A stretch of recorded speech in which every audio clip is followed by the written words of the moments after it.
Assalamu alaikum docteur, Zakir, et bonsoir à mes frères de l'islam, ainsi qu'aux non-musulmans. Mon nom est Ramji Jayaraman. Je suis un technologue, originaire des États-Unis, où j'ai vécu environ 35 ans. Et depuis les 3 dernières années, je pratique la spiritualité, avec l'objectif d'être libéré de mon vivant. J'ai lu le Coran. J'ai un ami, qui est mon ami de vie depuis 45 ans, et qui est un vrai musulman. Ma question est la suivante, mais avant de la poser, permettez-moi de faire une petite déclaration. Pour comprendre quelque chose, qu'il s'agisse de choses séculaires ou spirituelles, nous lisons un livre normalement. Lorsque nous lisons ce livre, nous le lisons avec compréhension dans notre langue. Avec cette déclaration, pourquoi y a-t-il une insistance sur la compréhension du Coran, sur le fait de le lire avec compréhension en arabe, et donc sur l'importance de la langue arabe saoudienne? Selon moi et selon ma méditation, le Coran va au-delà de la langue. Il me semble que l'obligation pour chaque musulman d'apprendre l'arabe afin de comprendre le Coran ressemble à une contrainte. Est-ce ce que dit le Coran? C'est une bonne question. Il dit qu'il veut en apprendre davantage sur la spiritualité et qu'il a lu le Coran, mais il ne comprend pas pourquoi, en se référant à Farid Naik, mon fils, qui a donné une conférence, pourquoi l'importance d'apprendre l'arabe pour comprendre le Coran et pourquoi cela serait obligatoire. Si vous avez écouté tout son discours, il n'a jamais dit qu'il est obligatoire pour chaque musulman de connaître l'arabe. Il ne l'a pas dit. Connaître l'arabe n'est pas un critère pour aller au paradis, car moi-même je ne connais pas l'arabe. Moi-même je ne connais pas l'arabe comme langue. Je ne connais pas l'arabe comme langue, mais mon fils le connaît. Il le connaît mieux que moi.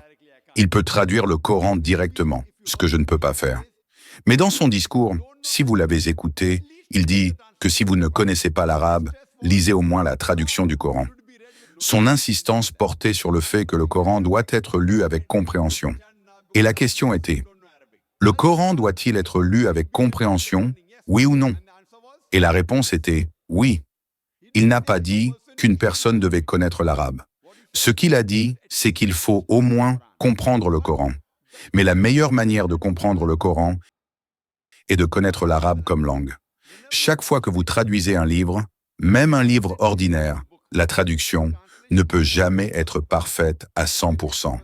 Elle peut être à 80%, 90%, 99%. Plus la langue est difficile, plus elle est pure, plus la traduction est complexe. Or, le Coran est le livre le plus intraduisible au monde. Donc, la traduction du Coran ne peut jamais être proche du Coran, car la langue arabe est si puissante et si pure. Et deuxièmement, c'est la parole du Tout-Puissant, Allah. C'est la raison pour laquelle la meilleure façon de comprendre le Coran est d'apprendre l'arabe comme langue. Deuxièmement, si vous ne connaissez pas l'arabe comme langue, alors il a dit, lisez la traduction dans la langue que vous comprenez le mieux. Si vous connaissez l'anglais, lisez-le en anglais. Ainsi, son insistance était, en résumé, de lire le Coran avec compréhension. Et votre question est logique pour un profane. Votre question est, pourquoi une personne devrait-elle dire qu'il faut lire un livre avec compréhension? C'est évident que chaque fois qu'une personne lit un livre, elle doit le lire avec compréhension. Mais vous oubliez de réaliser que, dans la communauté musulmane, malheureusement, comme mon fils l'a dit, plus de 80% des musulmans sont non-arabes, et ils ne connaissent pas l'arabe comme langue. Il y a un hadith du prophète, paix sur lui, qui dit que si vous récitez le Coran, vous obtenez des récompenses. Sur cette base, la plupart des musulmans, lorsqu'ils récitent le Coran, le récitent en arabe, mais ils ne le comprennent pas. Ainsi, c'est le livre le plus lu dans le monde, mais c'est aussi celui qui est lu au maximum sans compréhension. Mon fils disait donc qu'après avoir lu la partie en arabe, que la majorité des non-arabes ne comprennent pas, il faut au moins lire la traduction de cette partie dans la langue que vous comprenez le mieux. Il soulignait que le Coran est un livre de guidance. C'est un livre du Tout-Puissant. Il demande à tous les musulmans que, en plus de lire en arabe, ils lisent également la traduction. C'est secondaire. Mais le meilleur est d'apprendre l'arabe comme langue. Parce que si vous connaissez l'arabe et la Louga Foussa, langue classique, qui est enseignée dans nos écoles, l'Islamic International School de Bombay et l'Islamic International School de Chennai, alors vous constaterez que l'attachement et la compréhension du Coran sont bien supérieurs. J'espère que cela répond à votre question. Est-ce que le tatouage est haram en islam? Dans l'islam, les tatouages permanents sont généralement considérés comme interdits, haram. Cette interdiction repose sur des textes religieux, des enseignements prophétiques et des considérations éthiques. Cet article explore les raisons de cette interdiction en s'appuyant sur des références et des arguments solides. Bien que le Coran ne mentionne pas explicitement les tatouages, il insiste sur le respect du corps humain comme une création parfaite d'Allah. Allah déclare « Nous avons certes créé l'homme dans la forme la plus parfaite ». Sourate 95, verset 4. Altérer cette création par des tatouages permanents peut être perçu comme une forme d'ingratitude envers Allah. De plus, des hadiths du prophète Mohammed, paix et bénédiction sur lui, condamnent explicitement les tatouages. Le prophète a dit « Allah a maudit celles qui tatouent et celles qui se font tatouer, celles qui épilent leurs sourcils et celles qui écartent leurs dents pour embellir leur visage, changeant ainsi la création d'Allah. » Rapporté par Al-Bukhari et Muslim.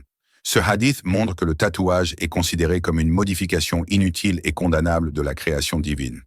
Dans l'islam, le corps est vu comme un dépôt, amana, confié par Allah. Il appartient à Allah, et non à l'individu, de décider de ce qu'on peut en faire. Se faire tatouer implique une modification permanente de ce dépôt, ce qui va à l'encontre de la notion d'intégrité corporelle. Les tatouages permanents présentent des risques pour la santé, notamment des infections, des réactions allergiques et des complications liées à des équipements non stérilisés. L'islam attache une grande importance à la pureté, tahara, et à la santé. Altérer son corps de manière non nécessaire et risquée est donc contraire aux enseignements islamiques. De plus, les tatouages peuvent poser problème lors des ablutions rituelles, wudu ou ghusl. Certains savants estiment que l'encre sous la peau n'entrave pas les ablutions, mais d'autres considèrent que ces marques permanentes sont contraires à l'idée de purification extérieure et intérieure. Historiquement, les tatouages étaient associés à des pratiques païennes, des superstitions et des coutumes éloignées de l'islam. En adoptant ces pratiques, un musulman pourrait s'éloigner des valeurs islamiques et imiter des cultures qui ne sont pas en accord avec la foi. L'islam est une religion de miséricorde. Pour ceux qui se sont fait tatouer avant de connaître l'interdiction ou avant de se convertir à l'islam, la solution réside dans la repentance sincère, tauba.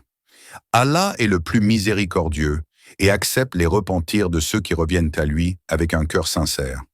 L'interdiction des tatouages dans l'islam repose sur des principes spirituels, éthiques et pratiques. Le respect du corps comme création divine, l'importance de la pureté et les enseignements prophétiques jouent un rôle central dans cette interdiction. Pour un musulman, il est essentiel de respecter ces préceptes et de se rappeler que la véritable beauté réside dans la soumission à Allah et non dans des modifications corporelles. Enfin, cette interdiction n'a pas pour but de restreindre, mais de protéger, en guidant les croyants vers des choix qui honorent la volonté divine et préservent leur bien-être.